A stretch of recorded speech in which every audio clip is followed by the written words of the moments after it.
പ്രകൃതി തന്റെ വർണ്ണങ്ങൾ വാരി വിതറിയ ഒരിടം, അമൃതപുരി. അവിടെ വീഴുന്ന ഓരോ ഇലകൾക്കും പറയാൻ ഒരു കഥയുണ്ടായിരുന്നു.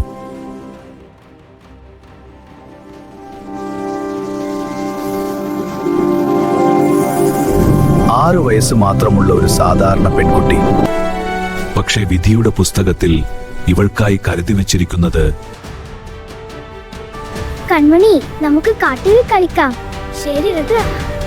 തനിക്കുള്ളിൽ ഉറങ്ങിക്കിടക്കുന്ന മഹാശക്തിയെക്കുറിച്ച് അറിയാതെ കൂട്ടുകാരി കൺമണിയോടൊപ്പം ആ കാടിന്റെ മടിത്തട്ടിൽ അവൾ സന്തോഷം കണ്ടെത്തി.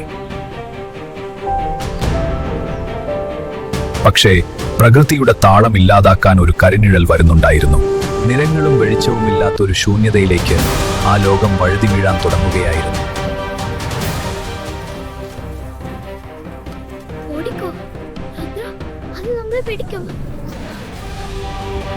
ഭയം മനുഷ്യനെ ഓടി ഒളിക്കാൻ പ്രേരിപ്പിക്കും.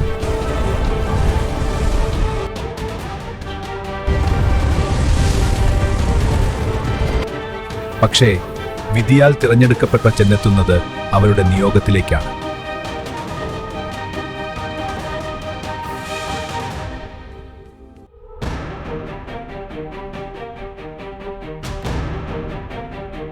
വർഷങ്ങളായി ആ പഴയ തറവാട്ടിലെ ഇരുളടഞ്ഞ മൂലയിൽ കാത്തിരുന്ന ആ പെട്ടി, രുദ്രയുടെ പൂർവികർ അവൾക്കായി കരുതിവെച്ച ഒരു പുരാതന കവചമായിരുന്നു അത്. ആ ലോഹക്കവചം അവളുടെ ചർമ്മത്തോട് ചേർന്നപ്പോൾ അമൃതപുരിയുടെ രക്ഷകയായി അവൾ പുനർജനിച്ചു.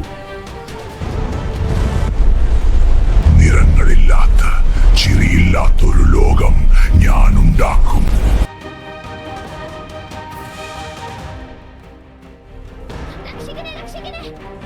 ഒരു പെൺകുട്ടി എന്നതിലുപരി അവൾ ഒരു കാവൽ മാലാഖയായി മാറി.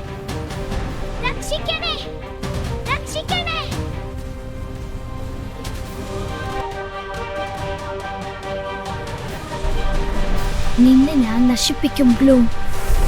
അതിന് നിനക്ക് കഴിയില്ല. ഓരോ പ്രഹരവും അവൾ തടഞ്ഞത് കരുത്തുകൊണ്ടല്ല, തന്റെ പ്രിയപ്പെട്ടവരെ സംരക്ഷിക്കണമെന്ന ദൃഢനിശ്ചയം കൊണ്ടായിരുന്നു. ഒടുവിൽ ഉള്ളിലെ സ്നേഹത്തിന്റെ ഊർജം ഒരു സ്വർണ്ണപ്രഭയായി മാറിയപ്പോൾ ഇരുട്ട് പിന്തിരിഞ്ഞോടി വെളിച്ചം വീണ്ടും ജയിച്ചു.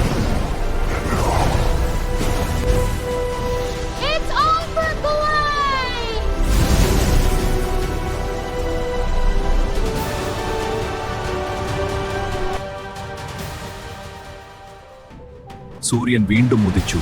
പക്ഷേ പഴയ 6 വയസ്സുകാരിയല്ല ഇന്ന് അവൾ.